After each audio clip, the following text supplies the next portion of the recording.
Judge Ohio has a false understanding of the economy because unemployment has reached under 6% for the first time in years. And the concern on every American's mind is not the national debt, but how the current economic situation affects them. That's why I believe it's more important than ever to do things like solve wage disparity, which is something the good Caitlin Johnson would probably not be for, considering her massive corporate donations. I think it's important to make sure that everybody makes a livable wage so that they are never forced to live above the poverty line. My first 90 days, I'd make sure everybody in America can make enough money to stay above the poverty line. My turn? What was your candidate's name again? Shepherd. Shepherd? I forgot his name. Okay. Alright. While I do agree with Shepherd that our other candidate has a misunderstanding of the economy. His name's a hole. A hole, alright. Has a misunderstanding of the economy. I do think that them scapegoating the donations by corporations is an attempt to basically take away responsibility of individuals from participating in election systems. I think that corporation donations do not reflect anyone's ability to not have money. And during my first 90 days, what I would do is pass reforms in the education system, because I believe that having a better education is one of the single-handed most efficient ways of not only creating short-term economic revenue, but long-term stability for individuals. It's because of our education system that things like the wealth disparity or poverty cycles exist. And only by reforming and allowing a better education to come out in the future can we hope to fix the problems that we currently see right now. While corporations do dominate, I think that corporation donations are not the reason why people are not engaged right now. Can I get a response to that, Kevin? For like 20 seconds. I do want to follow up on some of your responses, though. So the first is a 30-second response to Mr. Hall. What specific wasteful spending would you cut that you already know? Well, something that I highlight in my stances is how the government tends to interfere with the free market. So something I would look at, and I think it's funny that Caitlin over there talks about corporate donations, because I think it's particularly in the federal government where the very wealthy people tend to come in and try to manipulate government policies. So I would see what is trying to truly prevent these wage disparities between individuals and try to focus on where the free market is being disrupted by the government. I'll give you 15 more seconds to answer the question. Specifically, would you cut? Well, I think one thing that we need to relook at is the Affordable Care Act and how it does disrupt free market. I've talked to doctors, I've talked to nurses, I've talked to people in the healthcare industry, and they're all afraid of what this is doing because it's going to disrupt how our economy works and how our healthcare system works.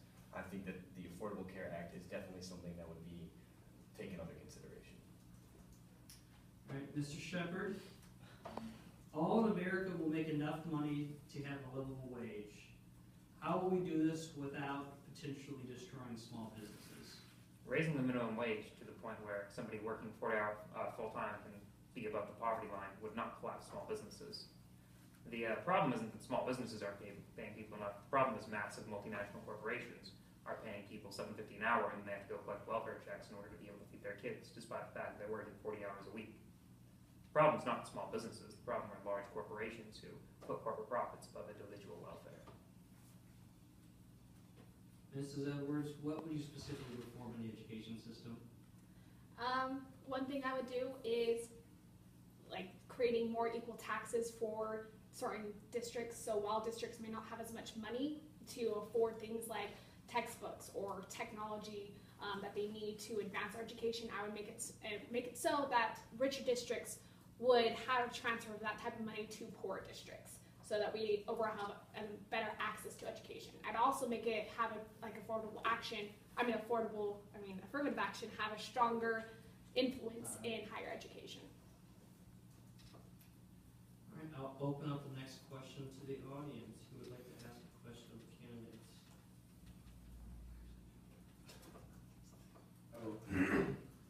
I've got a question for Mr. Hall, Judge Hall. Chief Justice Judge. Chief Justice. Yeah.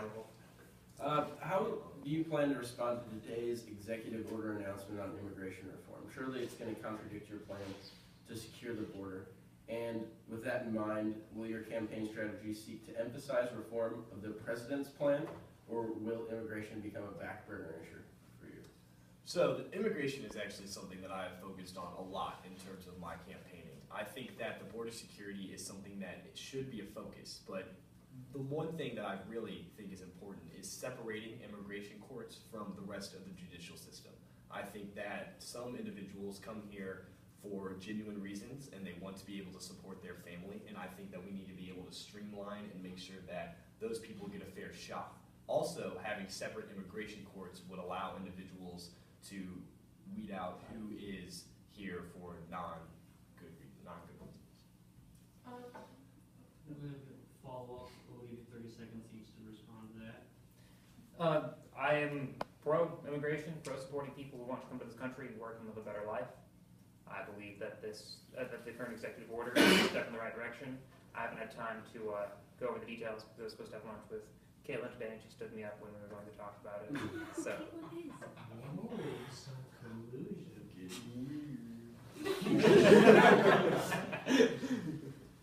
So my stance on immigration is that while I do agree that immigration reform is necessary, I don't think that coming from the executive branch is appropriate. I think that this is going to create a backlash in Congress, cause all forms of immigration reform to stall in the future, and ultimately lead to more individuals not having access to becoming a citizen. I also think that scapegoating the different, like separating court systems versus immigration, not immigration, is just a way to not actually address the real issue, which is people not having access to citizenship in the United States. I have a question about courts concerning asylum. How will we be able to determine who is actually seeking that protection and who is simply leading a hard life and therefore became an illegal immigrant? Yes. I'm asking how you will be able to distinguish that. Me? Or anyone? Okay. Well, I'll take that question.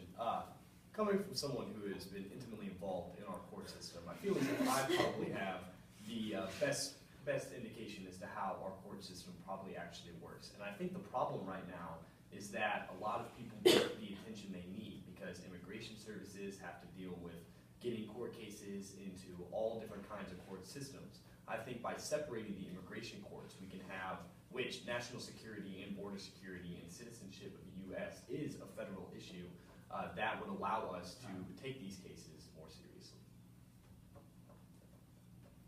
I don't think we have a fantastic Department of State who has a slew of, a large team of well-qualified consulars who can determine the individual situation that somebody has. They're well-experienced. They've been doing this for years. They know what they're doing. And two, I would rather we are on the side of letting people work hard and get the life they need in America, because I believe this is a beautiful country and that everybody who works hard should be able to live here.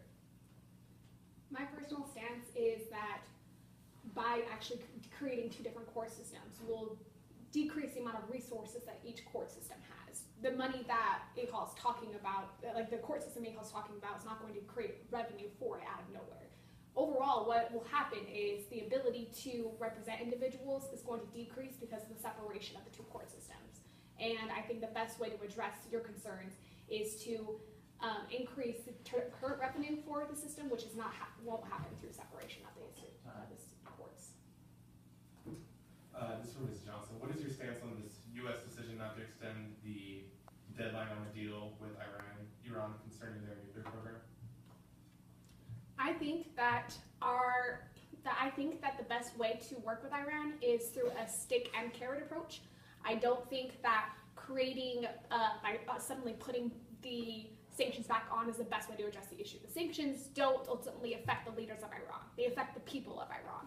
And the negotiations are currently working. They are coming to the table. They are willing to have us have inspections in their nations the first time. So suddenly putting on the sanctions will probably just collapse the negotiations that we've had thus far. You all have 30 seconds to respond to that. Okay. We'll move on. This afternoon, there was another school shooting, this time at Florida State University. We've seen a large increase over the years in school shootings. How does this specifically affect your all stance on gun control policy?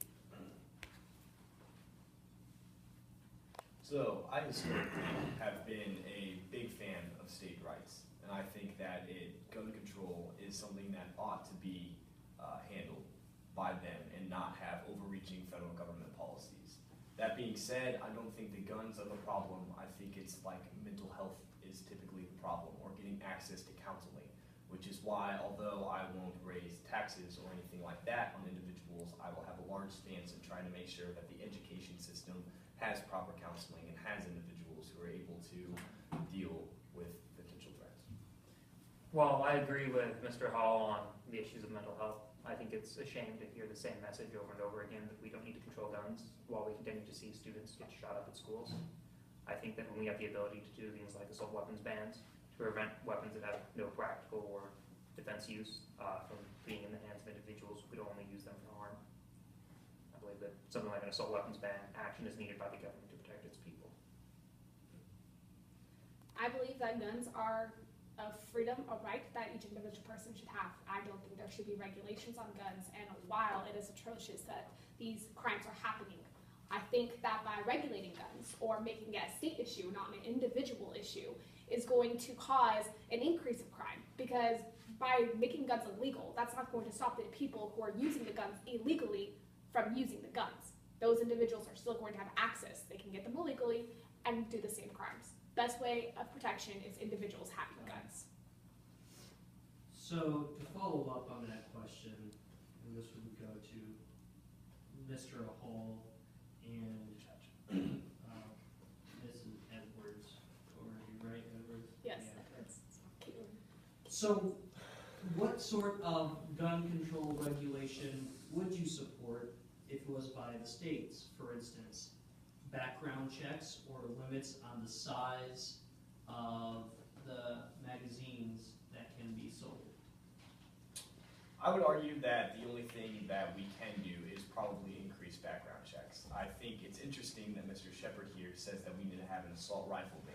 Well, let's talk about what happened in the 1990s, or let's look at the city of Chicago, where they had extreme bans on guns, and there was actually an increase in violence and an increase in shootings. So I don't think it's necessarily banning the actual weapon will solve any sort of problems that are happening right now. The main issue is making sure that proper, healthy citizens are the ones who have access to this. I think that increasing background checks actually won't help the situation. What's going to help the situation for individuals who do have mental health diseases would be increasing funding for those industries, which A. Hall and Shepard both will not do. For that reason, I think that the best way to regulate guns is to decrease the amount of rounds that each gun can shoot, not increasing regulations or background checks, rather just making sure individuals have guns to protect themselves against those who are using it in an illegal fashion. I have a response to that. First, in response to Mr. Hall, I think it's disgusting that you believe that the assault weapons ban is what is responsible for the situation in Chicago that is plagued by gangs, drugs, and outside forces influencing and corrupting the youth. And to Ms. Edwards, I'm deeply offended that you think I don't want to fund mental health. I stated earlier today, and I will continue to state, that we should fund comprehensive mental health programs for our entire nation. Mr. Hall, you want to increase services for mental health, establish a new immigration court system, along with other types of reform. You not only want to not raise taxes, you want to cut taxes. How will you find enough money in the current budget to cut to pay for the programs you support? So I think a lot of the money that we donate to states is largely wasteful. For example, our welfare program right now is, yes, people need to have help who cannot help themselves. However, empirically, throughout the last decade, it really hasn't helped many people survive and try to get through it. So I think we need to establish where our wasteful spending is, so that way we can put an emphasis on where states should allocate their budget. Additionally, I think that we should more put an emphasis on what the states ought to do and see how the federal government can lend a hand. But the federal government should not be the one overreaching and establishing what should happen in every single case. Another question from the audience. Can I have a response to that? Sure. So I don't think that welfare is the problem where we need to be cutting